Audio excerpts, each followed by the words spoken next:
시청자 여러분들 반갑습니다. 주식 마스터 클래스 이다윤입니다. 자, 오늘 노랑봉투법이 국회 통과를 했는데요. 많은 주주분들이 또 혹시 증시에 또 리스크가 생기진 않을까 이런 걱정을 하셨을 거예요. 자, 그런데 보시다시피 시장은 오히려 이렇게 상승 출발을 하고 있죠. 시장 전체를 흔드는 거시 리스크는 아니니까 걱정 안 하셔도 되고요. 오늘도 우리 에코프로 주가 전망에 대해서 심도 있게 좀 다뤄보도록 하겠습니다. 자, 그리고 여러분들도 아시겠지만 우리 주식 마스터 클래스는 제가 에코프로 영상밖에 안 올려요. 자, 그만큼 제가 에코프로의 진심이라는 점 여러분들이 좀 알아주시고, 아직도 구독 안 눌러주셨다면 구독과 좋아요 꼭 한 번씩 부탁드리도록 하겠습니다. 자, 우선 간단하게 이 노란 봉투법에 대해서 좀 말씀을 드리자면, 사실 전체 증시 리스크라기보다는 업종별 리스크에 가까운 법안이에요. 자, 특히 뭐 자동차, 그리고 조선, 철강, 정유, 뭐 운송업계처럼 노조 활동이 활발하고 협상 과정에서 파업 가능성이 큰 산업들에게 직접적인 영향을 받게 되는데, 그 중에서도 이 자동차 업계가 전통적으로 좀 강한 노조를 가지고 있죠. 자, 그렇다면 이 자동차 업계가 생산 차질이 발생을 하면 이 배터리 업계까지 영향이 있는 거 아니냐, 좀 이렇게 생각하실 수가 있는데요. 간접적인 영향은 받을 수가 있어요. 이 전기차 생산이 줄어들면 배터리 수요도 같이 영향을 받겠죠. 자, 그런데 우리 에코프로는 이미 해외 매출 비중이 압도적으로 좀 크기 때문에 국내 노사 이슈에 직접적인 영향은 거의 없다, 좀 이렇게 보셔도 됩니다. 그래서 오늘 노란봉투법 국회 통과가 됐다는 뉴스가 나왔음에도 주가에는 영향이 없었는데요. 사실 또 좋은 호재 뉴스가 나왔어요. SMR 표준 설계를 획득을 하고 대규모 ESS를 구축을 한다라고 하는데, 원전과 2차 전지가 날개를 달 거다, 이런 뉴스가 나왔는데요.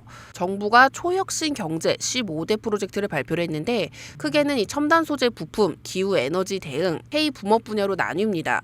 그런데 이 가운데에서도 우리 주주님들이 주목해야 될 게 바로 이 에너지 소재 관련 정책인데, 제가 좀 자세하게 좀 설명을 드릴게요.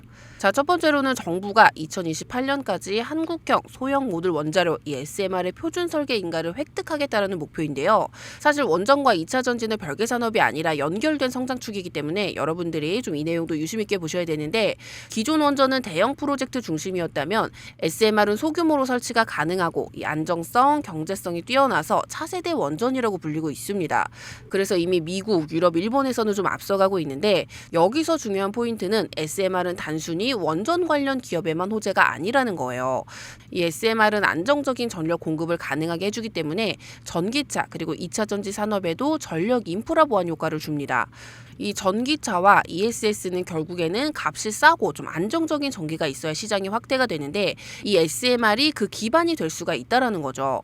그리고 두 번째는 내년 하반기부터 본격적으로 대규모 ESS 구축에 나선다라고 하는데요. 이건 사실상 2차 전지 섹터에게는 직접적인 호재입니다.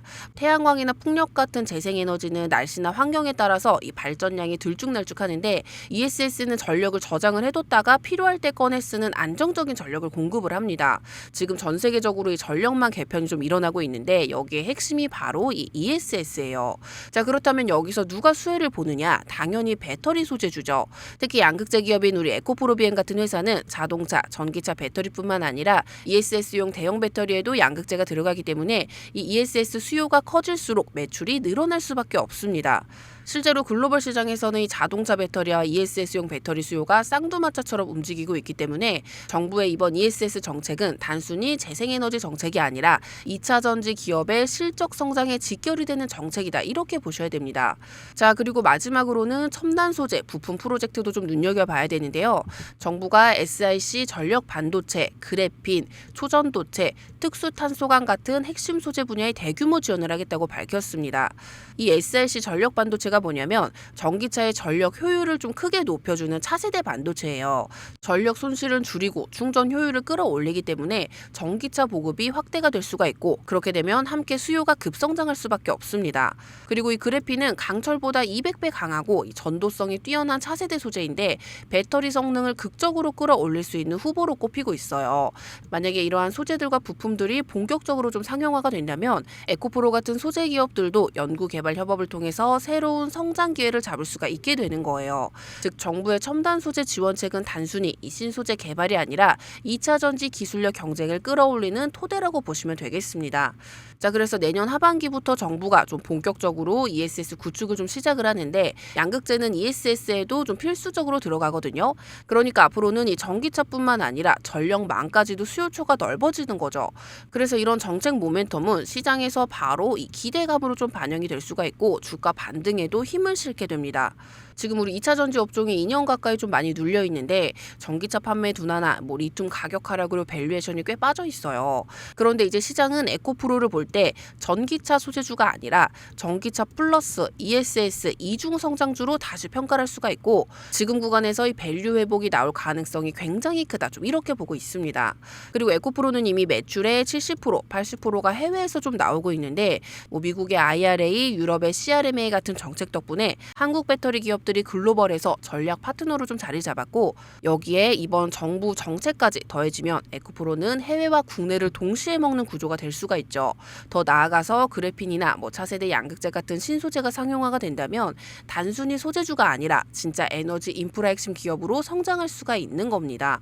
자, 그래서 이 정책 모멘텀 그리고 이 밸류에이션의 회복, 글로벌 확장과 신소재 진입이라는 3단계 성장 스토리를 좀 동시에 가져갈 수가 있는데 이렇게 된다라면 우리 에코프로 정말 다시 30만 원 그 이상까지도 충분히 갈 수 있다. 좀 이렇게 보고 있어요. 자, 그리고 여기서 끝이 아니죠. 모회사인 에코프로가 성장축을 만들어주면 자연스럽게 에코프로 BM과 머티리얼즈 같은 자회사들도 같이 탄력을 받을 수밖에 없습니다. 우리 에코프로 BM은 이 양극재 글로벌 탑티어 공급 업체이기 때문에 전기차와 ESS 수요가 커지면 매출로 바로 직결이 되고요. 머티도 리사이클링, 전구체 쪽으로 안정적인 공급망을 잡고 있기 때문에 원재료 가격 변동성이 줄어들수록 경쟁력이 강화되는 구조입니다. 즉 에코프로 그룹 전체가 이번 정부 정책을 패키지 수혜로 받아갈 수 있다라는 얘기예요. 자, 그래서 우리 주주님들 정말 좀 오랫동안 힘든 구간을 버티셨는데 이제 드디어 빛을 보는 시기가 다가오고 있고 단기 변동성에 휘둘리지 마시고 큰 그림을 보고 쭉 들고 가셨으면 좋겠습니다.